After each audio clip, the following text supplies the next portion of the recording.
दिव्या आणि प्रफुल्लच्या लग्नाला केवळ 1 महिनाच झाला होता. दिव्याच्या सासरी तिच्या नवऱ्या व्यतिरिक्त एक नणंद आणि सासू होती. जेव्हापासून दिव्याचं लग्न झालं होतं तेव्हापासून त्या घराची जबाबदारी तिच्यावरच होती. त्या घरची एकुलती एक सून असल्यामुळे बिचारी सगळ्यांच्या फरमाईशी अगदी नेटाने पूर्ण करायची. अगं दिव्या, माझं टॉवेल कुठे? लवकर दे, मला आंघोळीला जायचंय.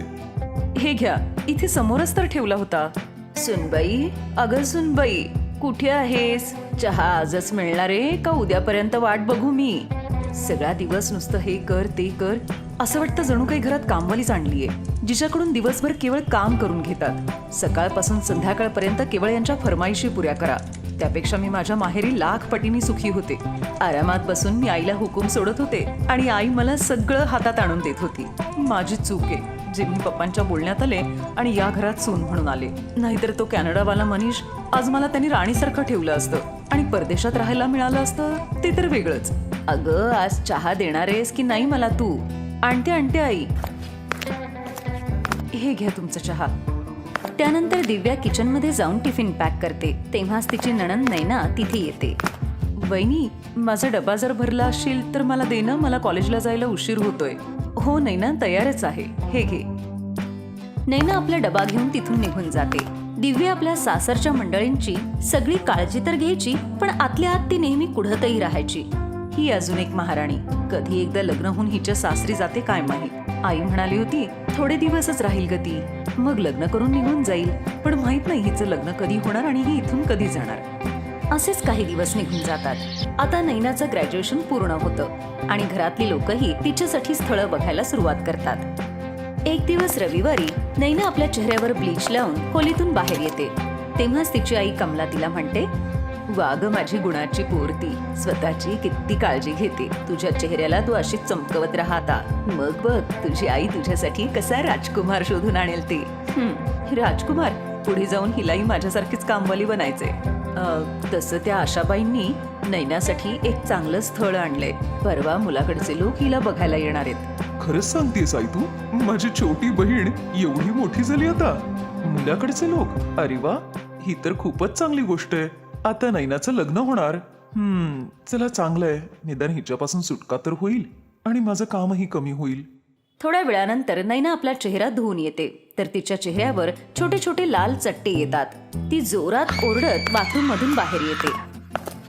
हो नो, माझ्या चेहऱ्याला बघ ना काय झालंय ते. अगं, हे काय केलंस? परवा मुलाकडचे लोक बघायला येणार आहेत आणि तू हा चेहऱ्याचा असा अवतार करून ठेवलायस.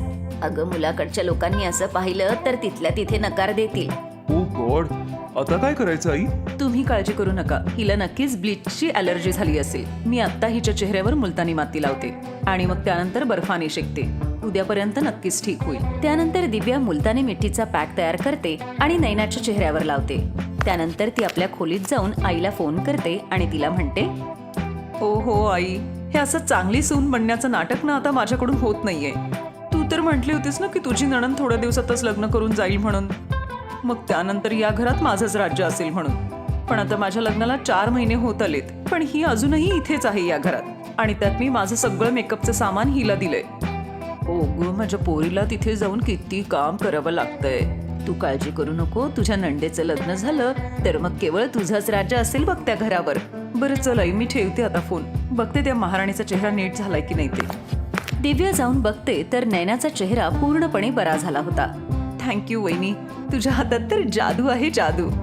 बरं नणंदबाई, आता परवा बघच मी तुला कसं तयार करते ते. परवा मुलाकडचे लोक आले ना की तुझ्याकडे बघतच राहतील बघ. आणि मग तो दिवस येतोच ज्या दिवशी मुलाकडचे लोक नैनाला बघायला येतात. त्या दिवशी दिव्या सकाळी लवकर उठूनच घरातली साफसफाई करू लागते.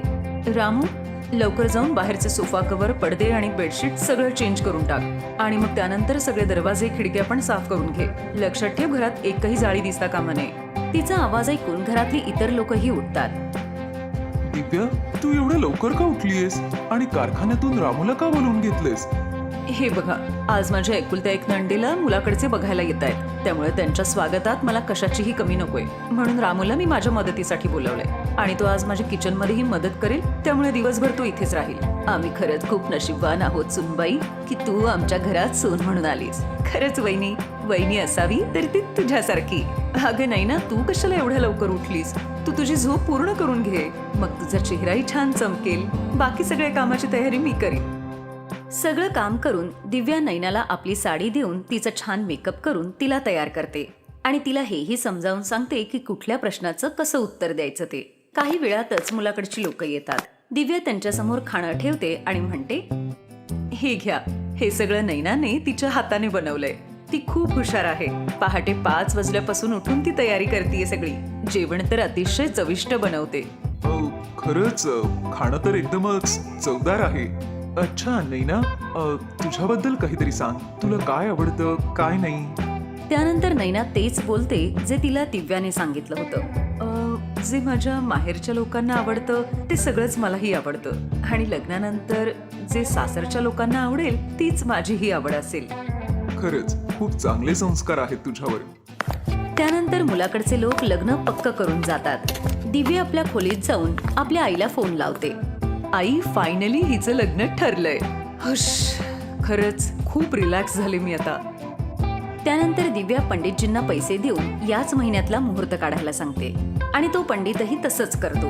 त्यानंतर तर दिव्याचा आनंद गगनातच मावत नव्हता आणि ती आनंदाने सगळी जबाबदारी आपल्या खांद्यावर घेते. नैनाच्या शॉपिंग पासून तिच्या पार्लर पर्यंत, मेहंदी पासून डीजे वाल्यापर्यंत सगळी जबाबदारी ती घेते. दिव्या त्या दिवशी खूप आनंदी होती. ती प्रत्येक ठिकाणी आपल्या नंदेबरोबर जात होती.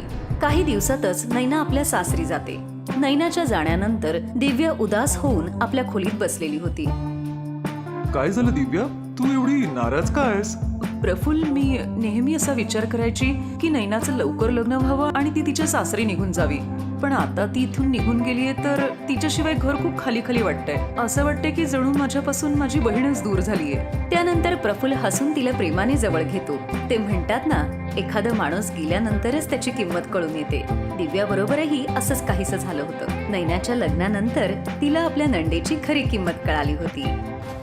हाय, मी आहे शायनी. जर तुम्हाला मला असंच पाहायला आवडत असेल तर हा व्हिडिओ नक्की शेअर करा आणि हो, हा चॅनलही सबस्क्राईब करायला विसरू नका.